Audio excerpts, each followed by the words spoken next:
जय श्री महाकाल। मैं आपके लिए लेके आया हूँ कक्षा 10th जो माध्यमिक शिक्षा मंडल द्वारा भोपाल में जारी किया गया प्रश्न बैंक मैं आपको सोल्व करके दिखा रहा हूँ। आप इसको जरूर देखें और समझें और अपना रिजल्ट बेहतर बनाएं। यहाँ पर दिया गया क्वेश्चन कि 26 और 91 का एचसीएफ निकालिए, यानी हाई कॉमन फैक्टर निकालना है। यहाँ पर एचसीएफ निकालना है, द एचसीएफ 26 एंड 29। तो यहाँ पर आ रहा है इसका आंसर 13। कैसे आ रहा है यहाँ पर कि हमने पहले यहाँ पर 26 का हमने एलसीएम लिया था, 2 1 जा 2 और 2 3 जा 6 और 13, और यहाँ पर 91 यानी 7 से 7 1 जा 7 और 7 3 जा 21 यानी 30, यानी कि यहाँ पर दोनों में हाई कॉमन फैक्टर में कहा जाता है कि दोनों एलसीएम में दो डिजिट दे रखी है, दो नंबर दे रखे हैं, दोनों में एक डिवाइड एक संख्या से भाग दिया जाए। यहाँ पर 2 है, यहाँ पर 7 है और यहाँ दोनों पर 13 दे रखे हैं, 13 दे रखे हैं, यानी कि हाई कॉमन फैक्टर यहाँ पर 13 है। और अगर यहाँ पर 13 नहीं आता, अगर 3 आता तो यहाँ पर एचसीएफ हाई कॉमन फैक्टर यहाँ पर माना जाता है 1। यानी कि यहाँ पर कहने का मतलब यह है कि अगर दोनों नंबरों में अगर एक नंबर से डिवाइड नहीं हो रहा है, एक नंबर से एलसीएम नहीं हो रहा है, तो यहाँ पर हमारा एचसीएफ रहेगा 1। यानी कि अब यहाँ पर दोनों संख्याओं में 13, यहाँ पर भी 13 से जा रहा है, इसका मतलब है कि दोनों का एचसीएफ यहाँ पर हाई कॉमन फैक्टर होगा 13। तो यहाँ पर आपका आंसर हुआ है 13।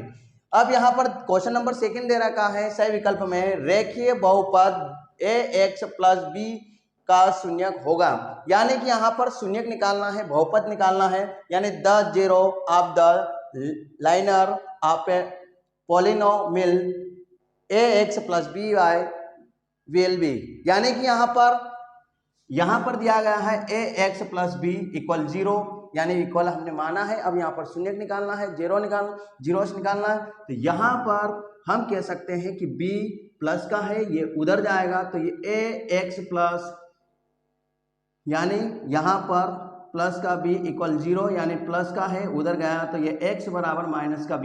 यानी कोई डिजिट बाउंड्री यानी इक्वल को उधर जाता है तो प्लस होता है तो माइनस, और माइनस होता है तो प्लस। तो यहाँ पर यह प्लस है तो उधर गया, इक्वल के उधर जाता है तो माइनस हुआ।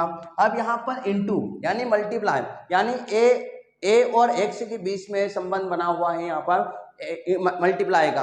अगर कोई मल्टीप्लाई होता है तो मल्टीप्लाई से इक्वल के उधर जाता है तो वो उधर डिवाइड में जाएगा और भाग में जाएगा, और उसके बाद यानी कि यहाँ पर ये मल्टीप्लाई है तो ये संख्या उधर भेज रहे हैं तो x equal minus B upon A, यानी कि ये हमारा आंसर आया। अगर कोई मल्टीप्लाई में होता है तो संख्या को इक्वल के उधर भेजना है होता है तो वहाँ पर हमारा आंसर आएगा डिवाइड में, और वो यानी मल्टीप्लाई होता है तो डिवाइड, और डिवाइड में होता है तो मल्टीप्लाई में जाता है। तो यहाँ पर डिवाइड मल्टीप्लाई में है तो मल्टीप्लाई में है उधर जाएगा, इक्वल की उधर गए तो यहाँ पर डिवाइड में। तो यहाँ पर आंसर आया माइनस बी बटे ए, यानी कि हमारा आंसर आया है माइनस बी बटे ए। अब यहाँ पर क्वेश्चन दे रहा है जब a1 बटे a2 इक्वल b1 बटे b2 नॉट इक्वल c1 बटे c2 हो तो रेखीय समीकरण युग्म a1x प्लस b1 भाई प्लस c इक्वल 0 और तथा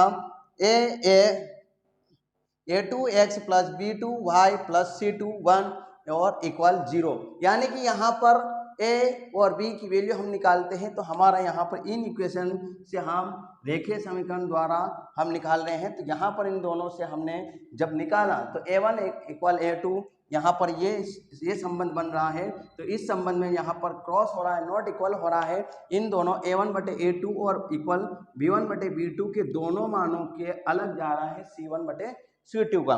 तो यहाँ पर आपका आंसर आएगा कोई हल नहीं, यानी यहाँ पर हैज नो सॉल्यूशन, यानी कि यहाँ पर आपका आंसर आ रहा है कि कोई हल नहीं होगा। यानी कि आपका आंसर अगर a1 बटे a2 इक्वल b1 बटे b2 और नॉट इक्वल यानी इक्वल नहीं है, बराबर नहीं है इन दोनों के मान, तो वो होगा कोई हल नहीं, हैज। अब यहाँ पर क्वेश्चन नंबर 7, यहाँ पर AP यानी समांतर श्रेणी का सर्वंतर निकालना है, यानी कि यहाँ पर डिफरेंस निकालना है। यहाँ पर दे रखे क्वेश्चन 2 और 7 और 12, यहाँ पर 3 यानी 2 सर्वंत निकालना, डिफरेंस निकालना है। तो यहाँ पर दे रखा है 2 और 7 और 12, यानी कि यहाँ पर हम मान सकते हैं कि ये A1 है, ये A2 है, ये A3 है। यानी पहला सर्वंत डिस्टेंस यानी आपका डिफरेंस यानी 7 यानी A2 माइनस A1, यानी कि यहाँ पर 7 माइनस 2 तो यहाँ पर आपका आ गया है 5। और यहाँ पर सेकंड डिफरेंस आपका निकलेगा यहाँ पर A3 माइनस A2, यानी इसमें से इसको माइनस करना है और इसमें से इसको माइनस करना है। तो दोनों का जो निकलेगा वो D1 और ये D2, यानी दूसरा सेकंड। तो यहाँ पर 12 माइनस 7 भी यहाँ पर सेकंड भी आ रहा है सर्वंतर 5, यानी दोनों को सर्वंतर